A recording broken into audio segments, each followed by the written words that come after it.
as you know, we have the convention coming in a few weeks. And so ever since we won the convention, we have been preparing in many different areas in many different ways, getting ready for it. And one of those areas has been in terms of security. Now, our people have visited every city that has put on a convention, I think, over the last 12 years or so that we could get best practice and to see, what they have done. At the same time, so we're looking at,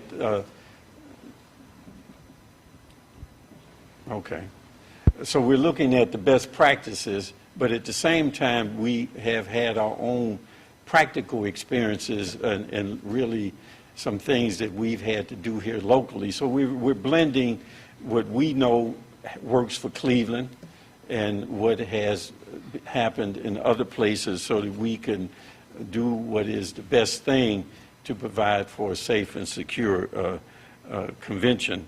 Now, with this, we make sure everybody's welcome to the city of Cleveland. We want to put on our best face and our best show so that because Cleveland will be seen all over the world. And we want you, however, to recognize that we are prepared and that we have done our due diligence in many different ways and that we have men and women here today to talk to you about that and what they have done in public safety to ensure, again, a safe and successful convention. So I'm Ed Eckert. Ed Eckert will be the one who will be like the master of ceremony of this, and he'll have different people come up at different times. Okay? All right. Now somebody took my seat. I think you took my seat. Because it's going to be a long presentation.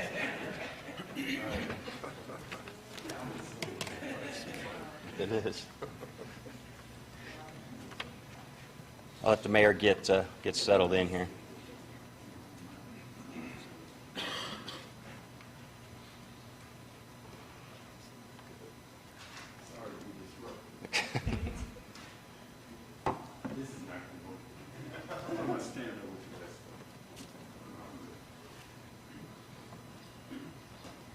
All right. Good morning, ladies and gentlemen.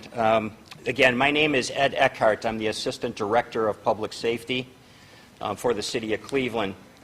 And my role in the RNC is to ensure that all of our divisions within the Department of Public Safety are collaborating and are making sure that all of the policies, the procedures, everything that's consistent among the Department of Public Safety divisions are managed in the correct way, as well as the grant, ensuring our compliance to the DOJ, BJA grant, and making sure that all of these briefings and things like this in terms of getting information out to people are being accomplished. Just a couple kind of housekeeping items before we get into our presentation. The information that we're going to share with you today is unclassified and non-law enforcement sensitive information. There's obviously a lot of very sensitive information that's part of our plan that we're not going to be able to share with you until after the event. So I just want everybody to be clear that the things that we'll be sharing with you today are high level and are intended to give you a good understanding of our preparedness, the amount of work that's gone into it, the leadership, the collaboration, the level of training, and all of the equipment that we're working to secure for the event. Secret Service Lead Agent Rowe was not able to be with us this morning. Actually, he is in the middle of preparing a tabletop exercise for us in the next 24 hours. We wanted to try and get him away so that the exercise might be a little easier for us tomorrow, but he wouldn't bite. So he can't be with us this morning. What our goal is today is to provide you an overview from each one of the chiefs and commissioners of the divisions of the Department of Public Safety, to give you an overview of their planning process, the training that they've done, the resources that they've engaged, and as well as all of the equipment that they're purchasing to give you a sense that Cleveland really is prepared, we're on track, and really our goal at the end of all of this is that when people from other cities look to gather one of these events in their community, 4 years from now or 2 years from now, they say, we need to go to Cleveland because Cleveland did it right. What you see here is our leadership team. I'm going to steal the Cavaliers phrase right now, all in. The city of Cleveland, under the direction of Mayor Jackson, really has been all in. Going back several years in wooing the convention here, and since we've been awarded the convention, everybody within the leadership team at City Hall has been fully engaged.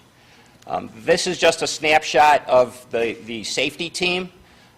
With the addition of Valerie McCall, who you all know, who is the Mayor's Chief of Governmental and International Affairs, as well as Rick Horvath, who is the Chief's Corporate Counsel. They've really been our two main partners from public safety in helping us plan for the convention, securing a lot of the agreements, and working with us on the collaboration. At this point, I'm going to ask Director Mike McGrath to come up and just give you an overview of what a National Special Security event is, what his duties and responsibility are as it pertains to the grant and the procurement of services and commodities related to that grant, and then we'll start to roll into the actual presentations from each one of our divisions. Director? Thanks, Ed. Good afternoon, everyone. I'm just going to give you a general overview of the NSSE grant, but I want you to remember 3 words as we go through this process today, this presentation, and they're very important words, and this is what we start with: preparation, communication, and intelligence. Very important, and as we proceed through this, you'll see how they all tie together. Now, the National Republican Convention has been designated a National Special Security event. What does this mean? This means that we partner with the Department of Justice, per se the Secret Service is the lead agency, to develop a security plan, a security network to provide a safe convention. This starts with the Executive Steering Committee, which has 20 members in that committee. And if we, Valerie, if I could have the screen up here, it makes it so much easier to, this is the city's organizational chart that partners with the Executive Steering Committee. And as I proceed, you'll have a clear understanding. But this is our safety organizational chart that you just saw there. One more, Valerie, if you would, please. Here you go. Okay, like I said, Cleveland has been designated an SSE event, which means we partner with the Department of Justice, which is per se the lead agency is the Secret Service. The first thing that we do is, or they do, is they develop the Executive Steering Committee. And Ron Rowe is the special agent in charge. He's the coordinator. This committee is made up of 23 subcommittees. Now, if you look at these subcommittees, what you're going to see is you're going to see the one, for example, criminal infrastructure protection, critical infrastructure protection, counter-surveillance I-teams. Counter-surveillance I-teams, for example, the lead agency there is the FBI. Airport is the FAA. Airspace, FAA. Maritime, United States Coast Guard. So basically what I'm trying to relate is that it's just not the Cleveland Police Department providing security for this event. It's a partnership with the Department of Justice, the lead agency being the Secret Service. Now, these particular NSSE events, there's a handful of them across this country. There's maybe 6 to 10 per year. The last couple events were the papal visit to Washington, New York, and Philadelphia. We also had the nuclear summit, which just took place in Washington. And the nuclear summit, they had quite a few protesters there. In fact, we had a team go up there to observe that particular network security that was in place there. But what's also important to understand from the Department of Justice perspective and our perspective is that those individuals that provided the security network for the papal visit, for the nuclear summit, are the same people that are coming to Cleveland. And they're coming here with that experience. So this isn't a one-time thing for us. Well, for us it is, for as far as the convention goes, being designated an NSE event. But for them, it's not. And they will be our partners, the chief's partners, because the chief oversees the lead law enforcement agency in Northeast Ohio. So it's a network that's in place, has been in place. We started this process approximately 12 months ago. And we're proceeding along. And from my perspective, because my responsibility in this whole thing as far as the grant goes, because with the designation of the NSSE event, there's also funding. There's a $50 million grant that comes in the city. It's for procuring equipment. It's also used to bring additional resources as far as police officers to the city of Cleveland. All that responsibility falls on my office to ensure that the money's spent properly, it's accounted for, and when the event is over, when the Department of Justice comes here to, or the BJA comes here to audit us, that everything's in order, and we can tell them where the equipment went, how we spent the money on the law enforcement officers, et cetera. So there's a tremendous amount of responsibility there as far as just the logistics of accounting for the money. And that's not to stress the importance of securing the event. So just to wrap it up real quick, and I'll turn it over to Assistant Director Eckhart. We'll go through the process. This is what we start with, the Executive Steering Committee, which is headed by the Secret Service. It's broken down into 23 different subcommittees, which we have representation on, and so do the federal agencies. And as we proceed, all these subcommittees, they respond back up to the Executive Steering Committee as far as what their plans are to ensure that the security network is in place. If there's any disagreements, they're settled at the Executive Steering Committee level. So with that said, I'm going to turn the podium back over to Assistant Director Eckhart, and we'll proceed with the city's presentation on how we fit into this particular organizational chart. Thank you. Thanks, Director. Valerie, can you go back to our four main themes? I just want to... There we go. As we're going through our presentation, I really want and I really hope that you all get the sense that this is what our strengths are. This is what the City of Cleveland, this is what all of the leaders that are standing in front of you really bring to the table here. We had to do another presentation about a week or so ago to insurance underwriters, and as I was listening to them give their presentations, I was struck by two things. One, the level of knowledge, experience, and dedication that each one of these men and women have to this community. They all grew up here. They raised their families here. Community is extremely important to them. Secondly, just in the level of experience, over 300 years of collective subject matter expertise in our leadership team in the Department of Public Safety.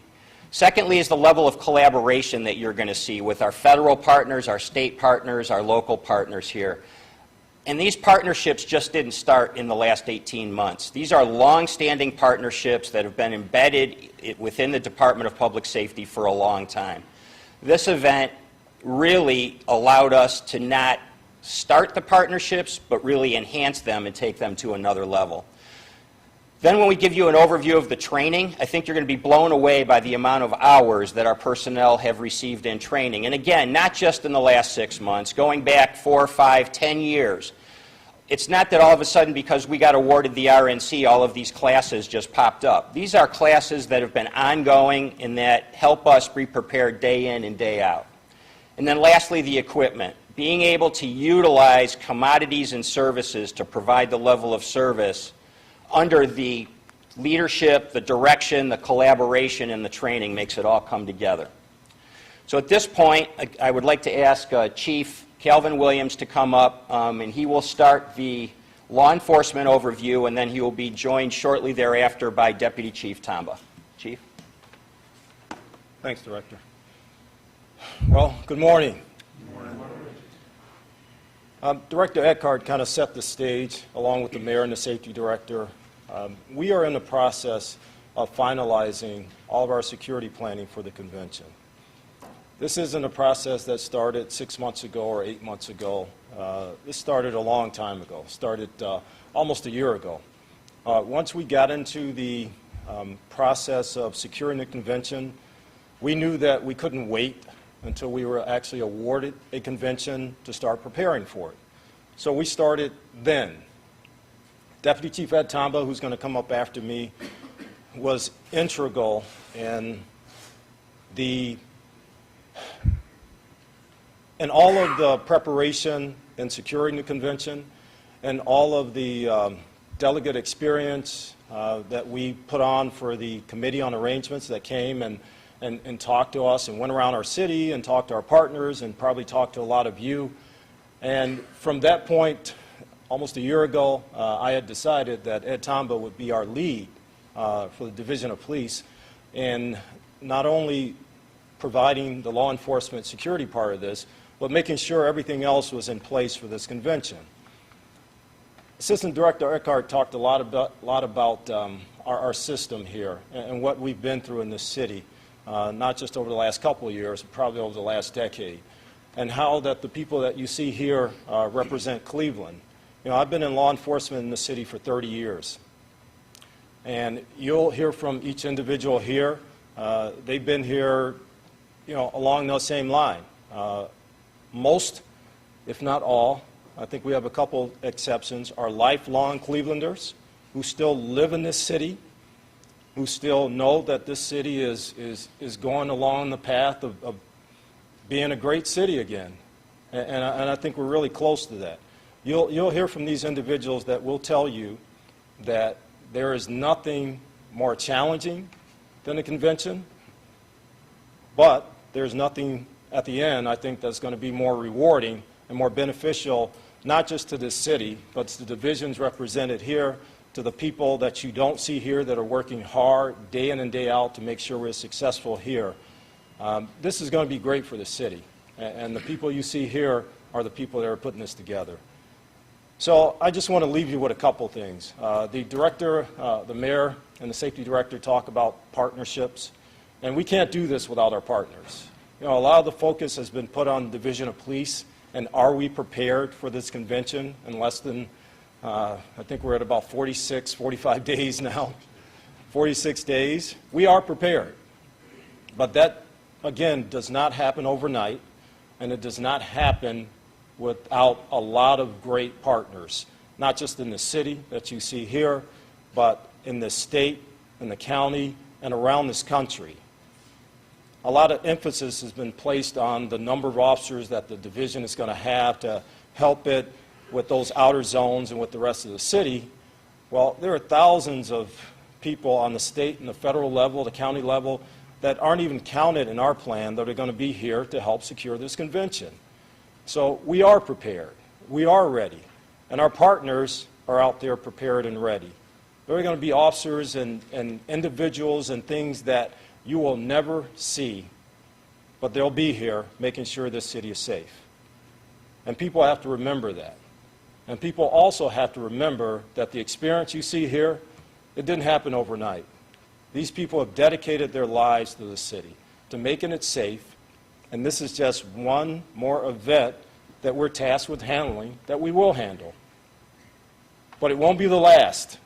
It won't be the last. You know, people ask me all the time, Chief, I know you'll be glad when July 22nd comes and people are out of here and out of your hair. You know what? It'll be rewarding that we get through this convention, that we do it the right way, that we're successful. But I know there's something else down the road. It won't be the end. So probably, hopefully around December, next January, we'll be planning for the next big event for this city. And that's how I look at it, day in and day out. This won't be the last for the city of Cleveland. So with that, I'm going to bring up Deputy Chief Edward Tomba, and he's going to go in detail about our security preparations. Thank you. Thanks, Chief. Well said. As always, good morning, everybody. Just a couple of quick comments before I get into the presentation. During the next 46 days, the City of Cleveland is going to host the Calder Cup Finals, the NBA Finals, and several Major League Baseball games. The world-class Hilton Hotel is going to open. The gem in the center of our city, Public Square, will be rededicated.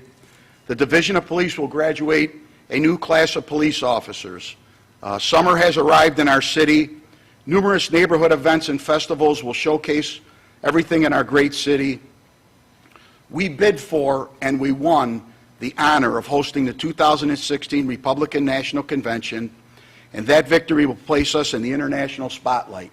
These are all positive accomplishments, and that's what my presentation is going to focus on today. Everything that's positive that's going on in our city.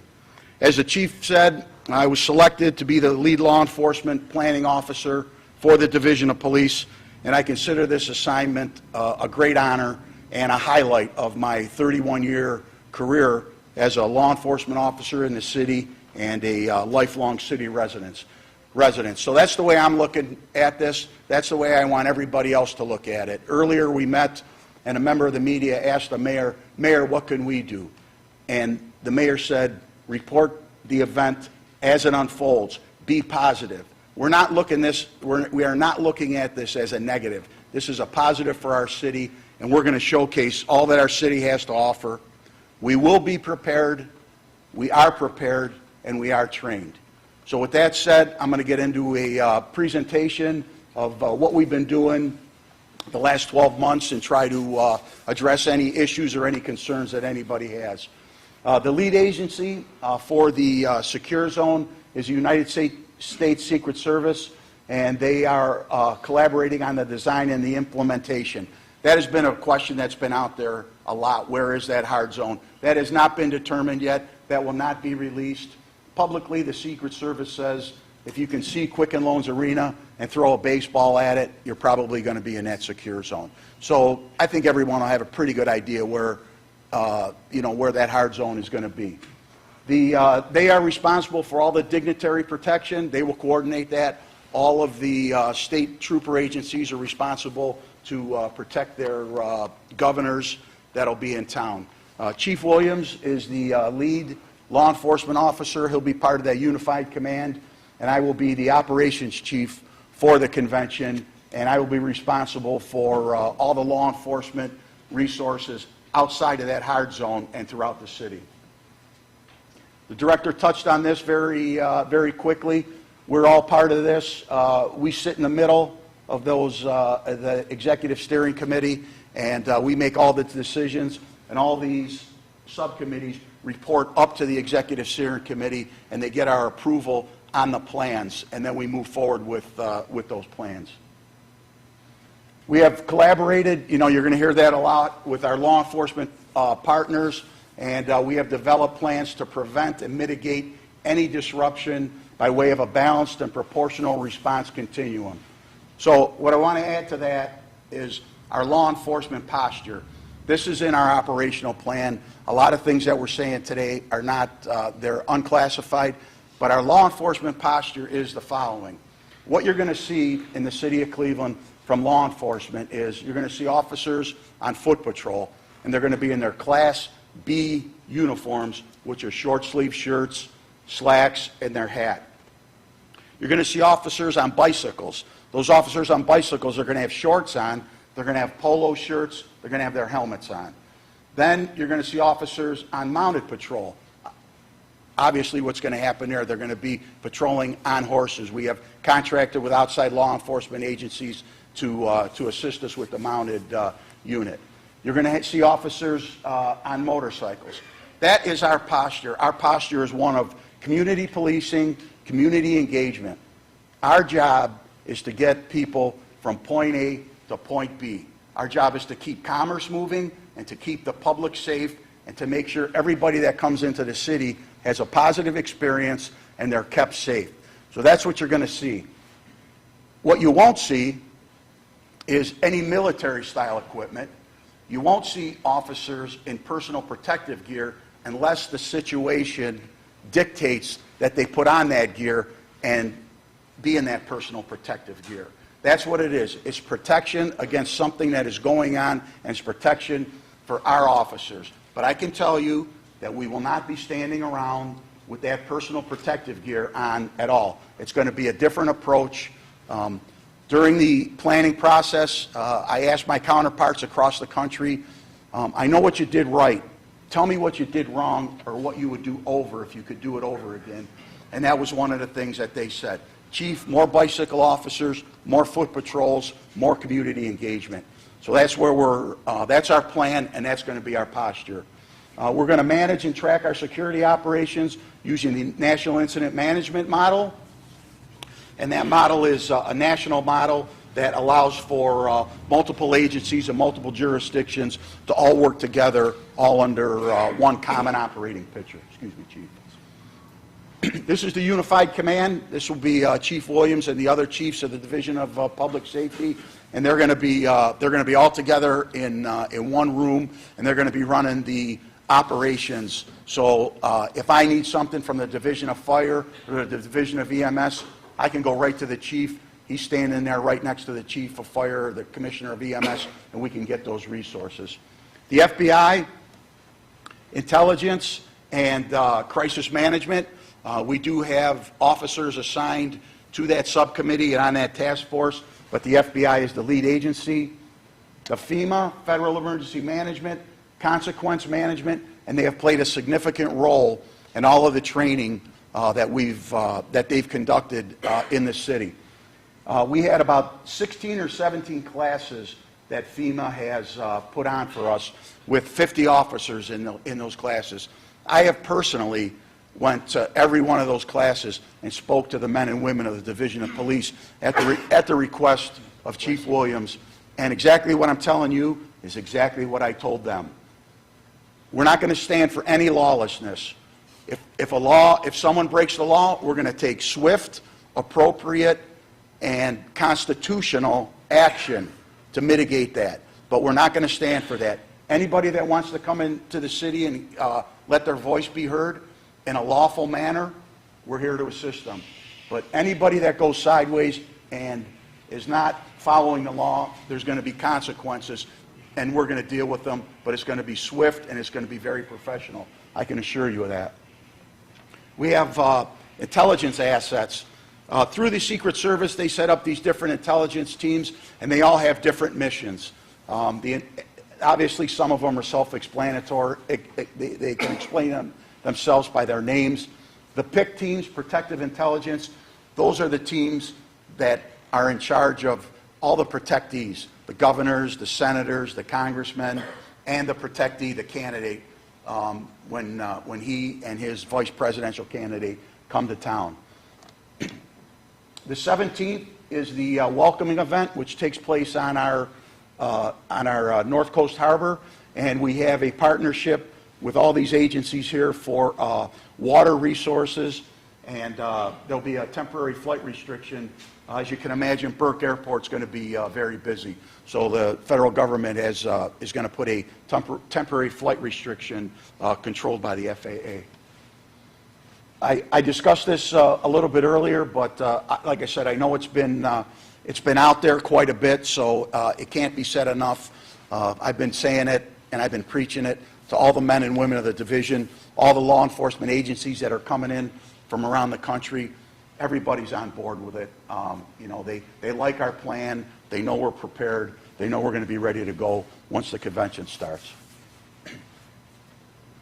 Body-worn cameras. Excuse me. It's been a big question lately. If you're on the bike, if you're walking, if you're in a Class B uniform, you're going to be wearing your body-worn camera. If you have to put on your personal protective gear, there is no place for that camera to be worn. You will not be required to wear your city-issued body-worn camera.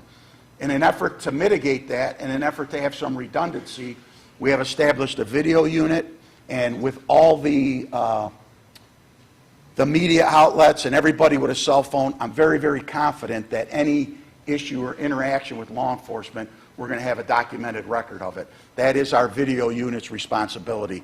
If an incident occurs, they are to get to that location. They're going to be assigned to these different units, and they're going to go and they're going to take a video record of that, so we have it. What's that? Oh, I'm leaving the mic, so all right. So that's it. That's it for me, for my overview, and I'm going to turn it back over to to the director, Director Eckert, and he's going to bring up the next speaker for presentation.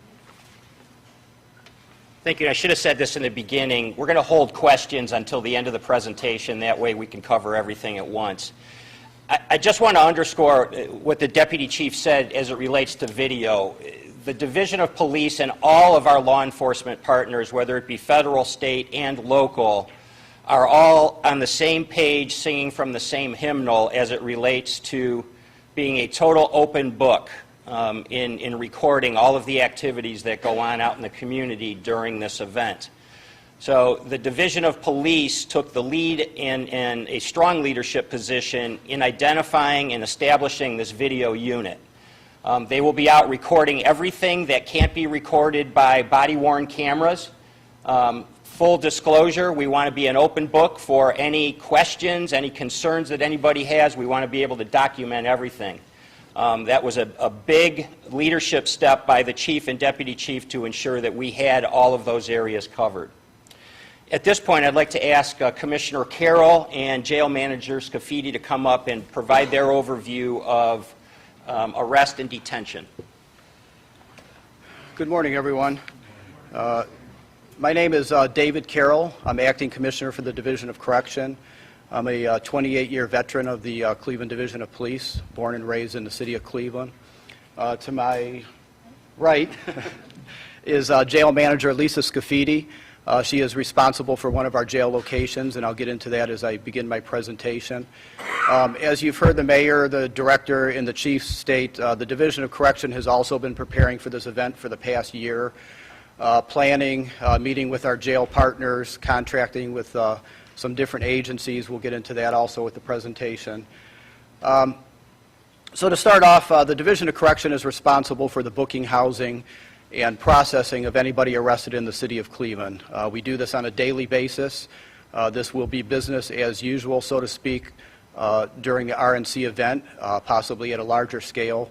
But like I said, we're prepared for this. The Division of Correction books in over 23,000 people a year, so we're used to some larger numbers here.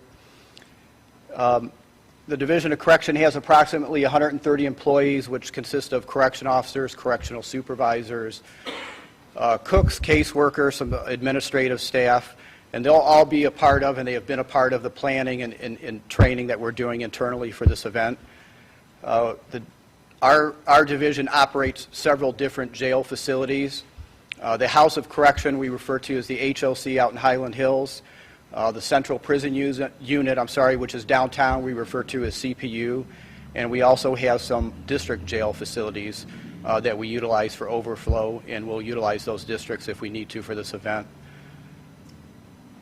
On top of, or part of our planning and what we've been doing over the past year, we're contracting with Cuyahoga County Jail for additional housing space in the event that that's needed. They'll also provide 24/7 booking and processing to help us out with that end of it. We're also contracting with the Geauga County Jail for additional beds if that's needed, and we're also in talks with some of the state jail facilities to have some additional space if it's needed. Currently, we contract with First Choice Medical for in-house medical care, and that will continue. We are going to add some additional hours, so we have 24-hour coverage for inmate medical care in-house during the RNC. And we have met with what I refer to as our jail partners. That consists of the Cleveland Municipal Courts, the Cleveland Prosecutor's Office, the county courts, the county prosecutor's office, the clerk of courts, the bailiffs, and those types of people that are all involved from the time somebody gets booked into their first court appearance. We have put our plan together. We will hold as many court dockets as needed in the event that large number of arrests are coming through our facility to ensure that people are making their initial court appearance as required by law. We also provide those items that we're required to provide by state jail standards, obviously feeding, medical, phone calls, all of those types of things, and that will continue with this event. Nothing will change there. You heard me say, and I'll repeat, this is kind of business as usual for us. This is something that we're used to as far as booking people in. I am 100% confident that the Division of Correction is prepared for any challenges that come our way during this event. We continue to meet with our partners, and we'll continue to do that through the RNC event, and sit down afterwards and see how everything went.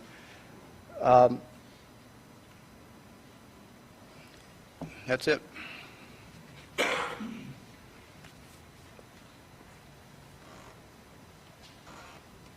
I think one of the things the Commissioner, and it's important to, from his perspective, through his leadership, he has conducted several tabletop exercises with our local partners, our county partners, in actually walking through the processing of detainees and how all of that's going to work. So this isn't a theoretical, philosophical approach from the Division of Corrections. It's a theoretical approach where they're physically handing prisoners off to one another, making sure that the chain of custody, the paperwork, all of those things are being done and that we're compliant with the U.S. Constitution.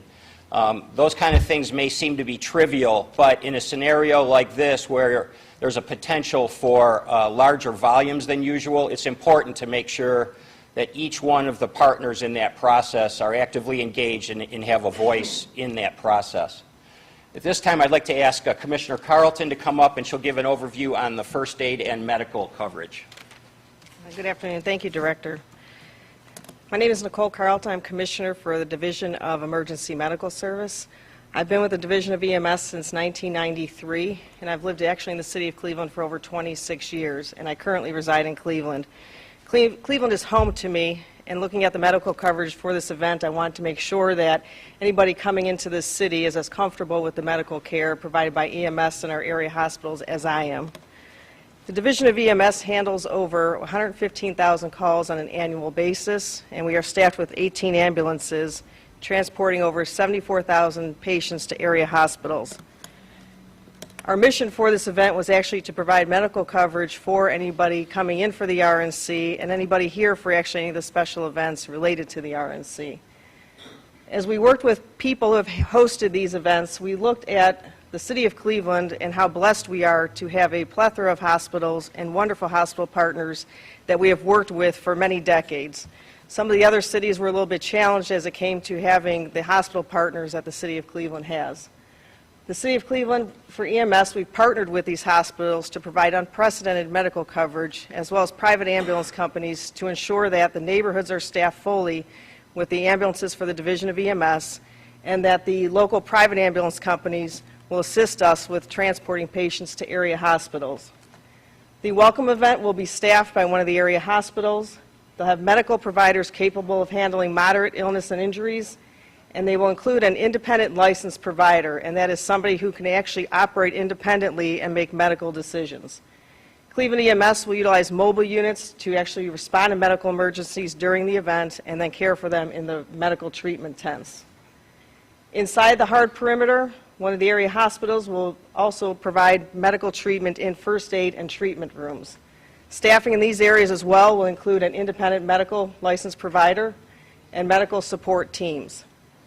There will be mobile teams that will be on foot going throughout the hardened area inside the perimeter to ensure that anybody suffering from a medical emergency can have immediate treatment and then transport them to the medical treatment area if needed. There will be mobile medical teams assigned to other areas of the convention center area. There will be checkpoints, and there will be medical coverage provided by another medical partner at the first aid treatment tents. They will once again include an independent licensed provider and a medical support team. There will be ALS ambulances staged so that we can actually transport somebody to the hospital immediately in the cases of extremis, and that is somebody who has immediate life-threatening injuries and need to be transported to an area hospital. As we built out our plan, what we wanted to do was not overflow the emergency departments within the city of Cleveland, so we wanted to provide as much care as we can at the first aid medical treatment areas so that we weren't overburdening the area hospitals. For the media filing center, one of the area hospitals will be providing medical treatment rooms, and once again the independent licensed provider with the medical support team. There will be mobile foot teams in the convention center itself where they can immediately respond and provide life-threatening treatments and take them back to the treatment area if needed. There will be an ALS ambulance to transport out of the media center in the event of somebody is an extremis and needs immediate medical care. I just want to touch briefly on the independent licensed provider and why that is so important, is that they can make decisions on their own and provide that care right there in the medical treatment area for anybody who is suffering from a minor to a medium type of injury, where we can provide the care there without, once again, taking them to the area hospitals. Within the downtown footprint itself, Cleveland EMS will utilize mobile units where we can respond to medical emergencies in the hard perimeter as well as in the downtown footprint itself. Cleveland EMS is able to provide immediate assessment and treatment if needed, and then take people back to the medical treatment areas, and if necessary, we'll transport people to area hospitals. For downtown, EMS once again will have multiple mobile response teams where we can maneuver in the downtown footprint easier than a large ambulance. We'll be able to provide immediate assessment, transport people to medical treatment facilities if needed, and then we'll also utilize the private ambulance companies to transport patients to emergency departments in the area if needed. There will be an area that will be designated outside the secured perimeter as a first aid medical treatment area for those persons associated with RNC events in the downtown footprint. Once again, the goal is to provide care at those areas without transporting them to the emergency departments.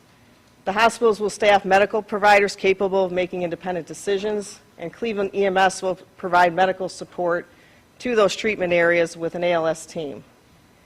We'll also have fire hydrants that we will open, not me, Division of Fire will open, service spray basins for the cooling, as well as water buffaloes for hydration, because as many of you are aware, July in the city of Cleveland can be hot and humid, and the goal is to keep people from going and being sick and heat exhaustion, so we want to take care of them and have them pre-hydrate and have cooling areas for them. One of the big areas that we noticed was that law enforcement support is a huge aspect of what we are going to do. With the number of law enforcement officers that will be here for the event, we want to make sure that they are medically cared for, and that anything that we can do to support them, we did during this event, and that was a big part of our planning. We will have medical support teams that will be combined with police, and that they will work under the direction of law enforcement, so they will be staged in the downtown footprint, and they basically will not have an outward presence, but they will come out at the request of law enforcement to assist somebody with a medical need. We'll also have set locations for rehabilitation and assessment and treatment for any of the law enforcement officers who are having medical issues. Thank you. The main areas for treating law enforcement officers was a collaboration with the Department of Health and Human Services, and we'll have federal medical task force teams that will be strategically located in the downtown area. Their goal is to actually bring in their tents. They have medical doctors and staff that they can actually treat lengthier illnesses and injuries with the law enforcement rather than taking them to the hospitals. But once again, if somebody needs transport to a hospital, we will take them via the private ambulance. The goal of the private ambulance, once again, was not to take from our neighborhoods, so this event itself will be contained. My staff will be working exclusively for this event, as well as the private ambulance companies. At the law enforcement housing areas, we realize that as law enforcement officers are waking up or coming off shift, they may realize that they have some type of minor medical injury or illness that needs to be cared for. Our local hospitals are actually assisting us in having independent licensed providers at these areas where they can treat them and care for them on site, and if needed, once again, we can transport them to an area hospital if needed. We also had to worry about our four-legged friends, not just our two. So for our canine and our horse teams, we're actually working with the National Veterinary Response Teams, and they are a part of HHS. They will have a tent in the area to care for the horses, and for our working dogs, they will actually have mobile teams to assist with the working dogs, which there will be a lot of them. There we go. Thank you.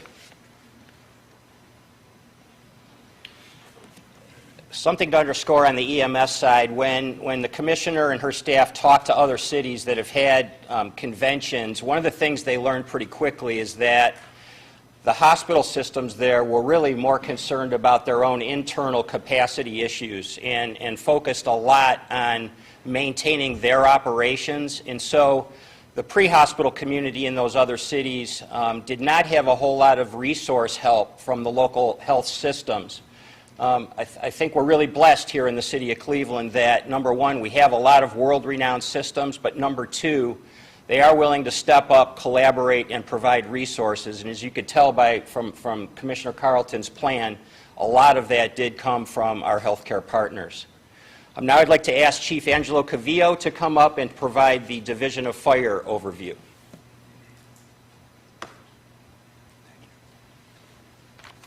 Good morning, everyone. I'm Fire Chief Angelo Cavillo, Cleveland Fire Department. It's an honor and a pleasure to be here. I'm all in, just like everyone else here. With our safety forces and the members here, the mayor's office and everyone, we are the professionals. We are the subject matter experts. I would match us up against anyone nationally, locally. We are that good. I am from Cleveland. A little history about myself. Born and raised in Cleveland, 53 years. Me and my wife still live in Cleveland. We've got 3 grown children, all doing well. My 2 sons went to Cleveland Benedictine High School. We love this city, and we've got a lot of pride for this city. A little history about myself as far as experience on this job. I've been on this job for 27 years in many capacities.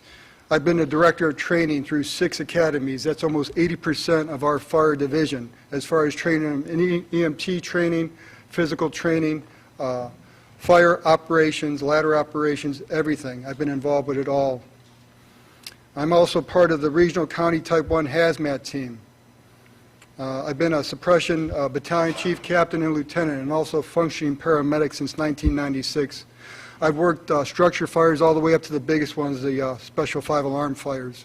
I've worked as a paramedic. I've worked everything from full arrest to gunshots to overdoses. I've seen everything and prepared myself for this very moment.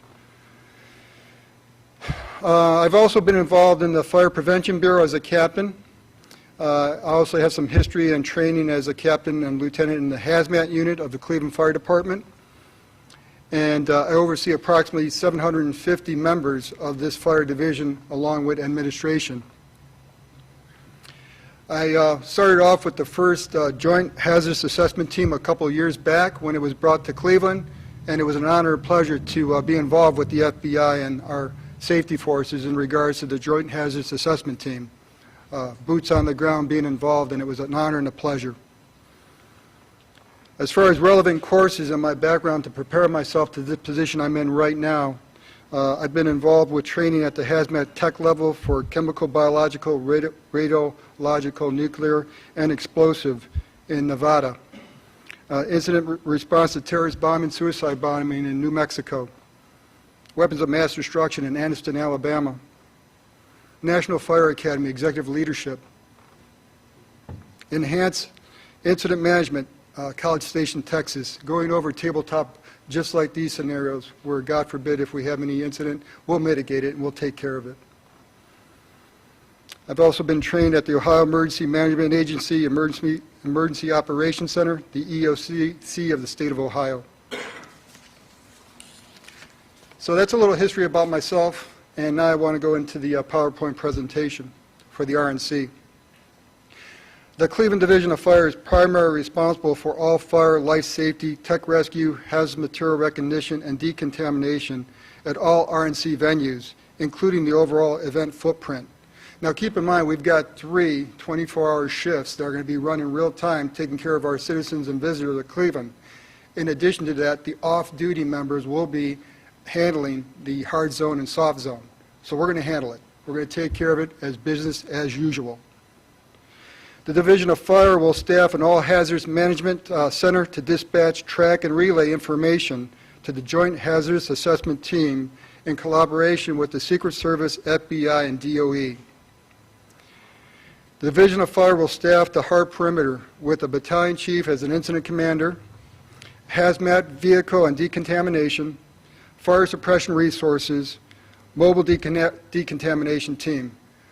The beautiful thing about this is those members, those individuals, those resources will be there real time to mitigate any situation.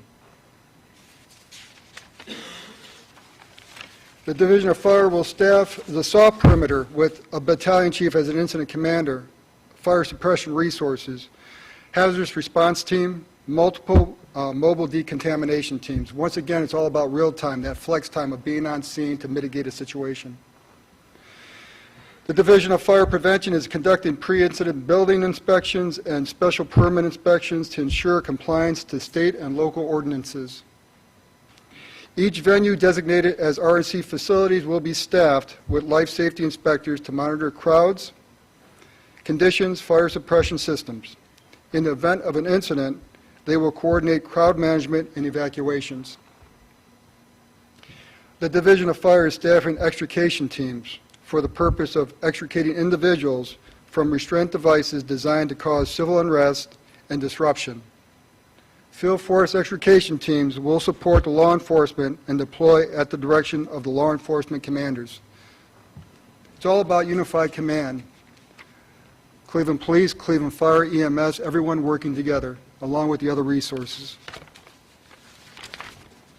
And finally, the technical rescue companies will be deployed to mitigate structural collapse, trench collapse, high-angle rescue, confined space rescue, and other specialty situations. Thank you very much.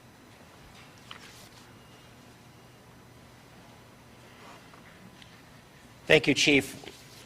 Chief Cavillo and his staff have been regularly, as DC Tamba and Commissioner Carlton, been regularly meeting with the other county police and fire chiefs just to make sure that they're on the same page with their operational plans to ensure that in the event that those additional resources are needed from around the county, or we would need to go out and support something that may happen in one of the other jurisdictions, that those communications are there and those plans are there and everybody is on the same page. I would like to ask Brad Hankey, who is our manager of the Office of Radio Communications, to provide you an overview of our communications plan. Good morning, everyone. So, my name is Brad Hankey. I've been working with the Office of Radio Communications for the City of Cleveland for over 17 years. In that amount of time, I've seen a lot of events and planned a lot of events for the City of Cleveland, some of them including the International Children's Games and the International Gay Games. And, of course, the Cavs Finals in 2011 and now 2016. With that being said, of course, I don't have a whole lot of information I can share as far as what systems and what we're doing, but I can tell you this. We're prepared. We have a communications plan in place. That plan has been worked on for probably over a year now and changing daily, fluidly. As you can imagine, we're dealing with the federal, state, and local agencies and other partners that are coming in. I'm going to be serving as the COML for this event. COML is in the national, in our NIMS compliance process. What we're doing is the COML serves as the person that does all the communications for the City of Cleveland and for all the outside agencies. So we'll be coordinating what agencies talk on what talk groups, what agencies use what frequencies, and that works all the way down to dealing with the media and what you guys use for your wireless mics and things to that effect. We'll be using 3 systems during this event for communications, all of which will be redundant and backed up to each other. So we're going to have, if all systems should fail, that's one of the questions we get asked a lot. If all systems should fail, what do we do? Our radios are all programmed with individual frequencies that allow us to be able to talk radio to radio and direct to each other. As you can imagine, cell phones will be deployed to all our supervisory and management personnel.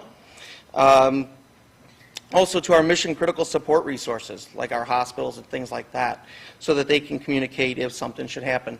One of the other things that we're looking into and employing here is our government GETS cards, or the Government Emergency Telecommunications Services.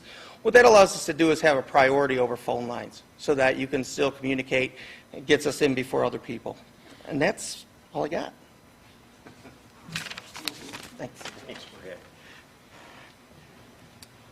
I think what's important, and Brad takes this stuff for granted because that's what he does every day, but the City of Cleveland, we've got a backup factor times 4.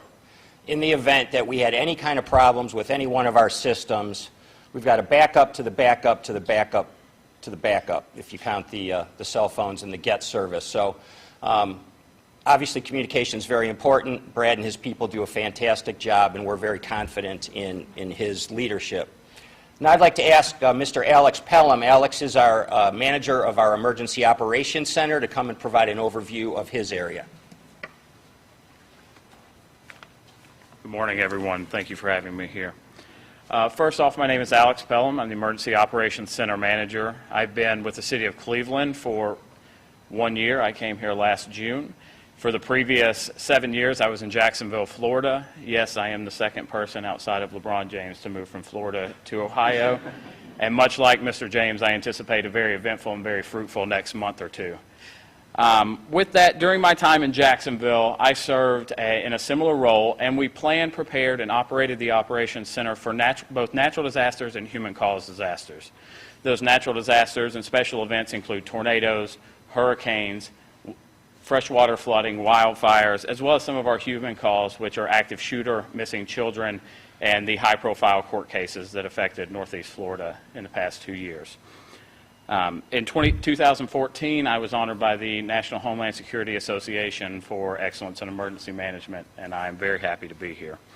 What is an Emergency Operations Center? I know that's a question a lot of people ask.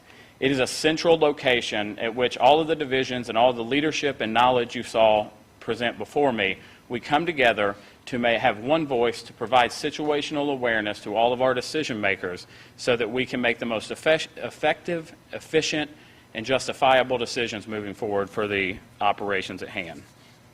We also will serve as a critical link to all of the acronyms you see here, the MAC, the Multi-Agency Coordination Center, which is hosted by the Secret Service, our Joint Operations Center, the Intelligence Operations Center, as well as our great partners with Cuyahoga County Emergency Management, as well as the State of Ohio Emergency Management. The EOC will serve as the clearinghouse for all of the resources, operation, and services. This is a very important piece because with the scope and the complexity of the event that we'll have this summer, we need to be able to be on one page, whether it be resource allocation, communications, resource requests, or sheer personnel distribution. As Director McGrath mentioned earlier, this will be accomplished through the area command function of the Incident Command System, a national best practice that's used throughout the world. The EOC will be operational starting on July 15th at 0600, which is 6 a.m., and we will function 24 hours a day throughout the duration of the incident as determined by Chief Calvin Williams and the rest of Unified Command. We will also have a Joint Information Center at the EOC.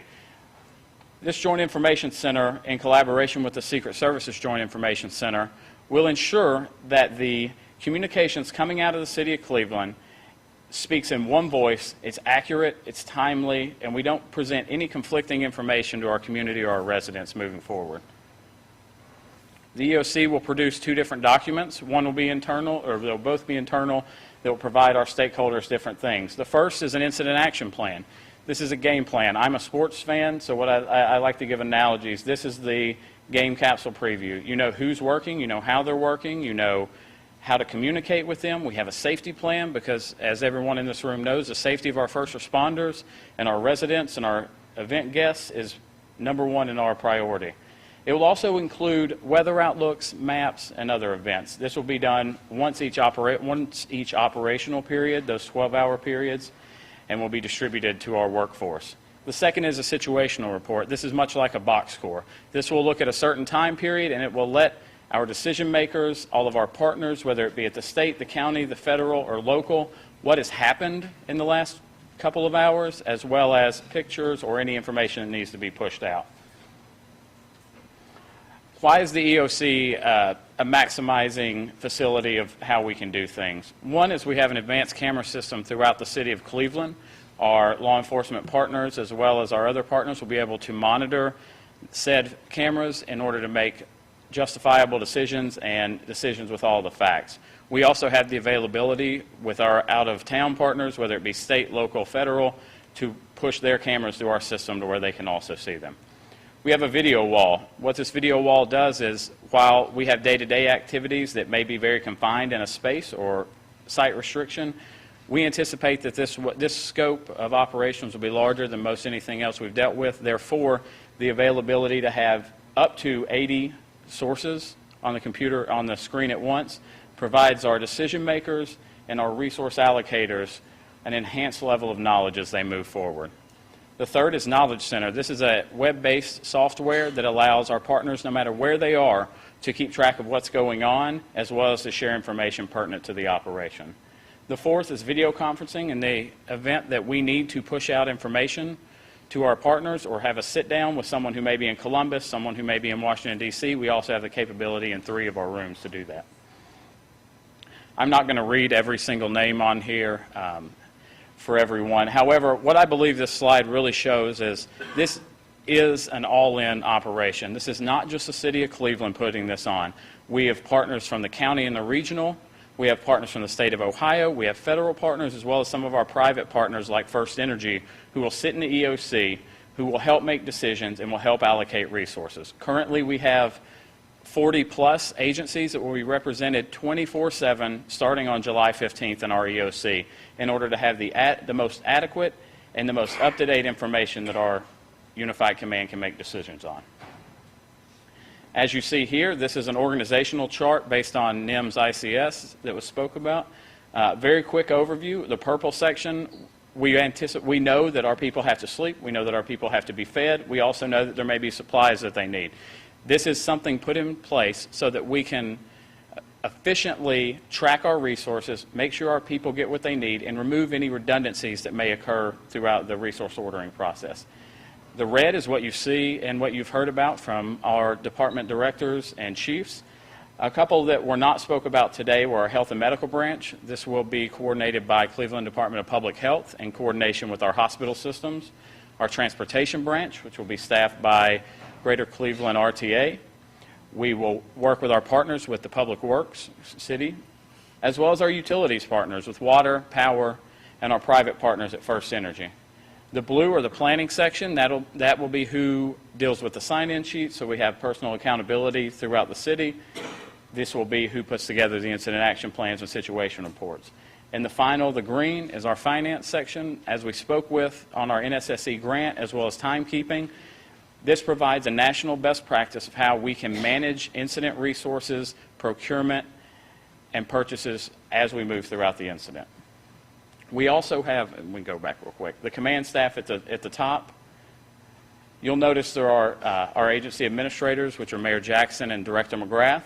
We also have liaison officers, and what liaison officers are, one is Chief Valerie McCall, and the other is Director Blaine Griffin from the Mayor's Office and from the Community Relations Board. These are our people who will be our main thoroughfare between Unified Command and both our residents and our businesses throughout the incident, because as previous presenters have mentioned, we want to make sure this is good and effective for everyone, not just the first responders. Thank you very much.